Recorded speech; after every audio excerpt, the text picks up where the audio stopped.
Have you ever paused to wonder how the sweet apple in your hand or the vibrant roses in your garden came to be? The answer lies in a magical process that occurs all around us every day: pollination. Imagine a bustling city at rush hour. Now picture this in the heart of a blooming meadow, with bees, butterflies, birds, and even bats playing the roles of busy commuters. These are the pollinators, the unsung heroes of the natural world, weaving in and out of floral landscapes in a delicate dance of survival. Their mission: to transport pollen, tiny grains carrying the male genetic material of plants. The journey of pollen is a tale of precision, strategy, and a little bit of luck. It begins in the anther, the male part of a flower, where pollen grains are produced.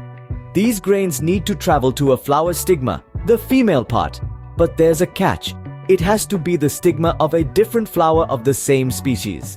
Now, this is where our pollinators come into the picture. Attracted by the flower's color, scent, or the promise of nectar, a pollinator lands on the flower. As it feeds or moves around, pollen grains stick to its body.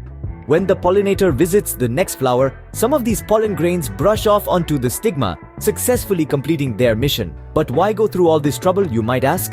Well, this process is crucial for plant reproduction, leading to the production of seeds and fruits that feed us and countless wildlife species.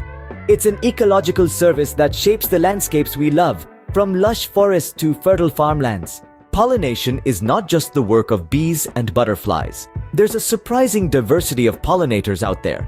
Hummingbirds, beetles, bats, and even some mammals play their part in this intricate dance.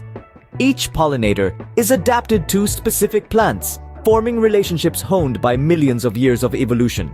Yet, these relationships are under threat today. Habitat loss, pesticides, and climate change are just some of the challenges facing pollinators. But there's hope. By planting native flowers, reducing pesticide use, and creating habitats for pollinators, we can support these vital creatures and the important work they do. In summary, the journey of pollen is a tale of life, survival, and the incredible interplay of nature. From the evolution of floral traits to the buzzing activity of pollinators, it's a process that sustains biodiversity, supports food production, and adds color to our world. So next time you bite into an apple or stop to smell the roses, take a moment to appreciate the marvelous journey that made it all possible. Remember, in the grand scheme of things, we are all beneficiaries of the magical world of pollination.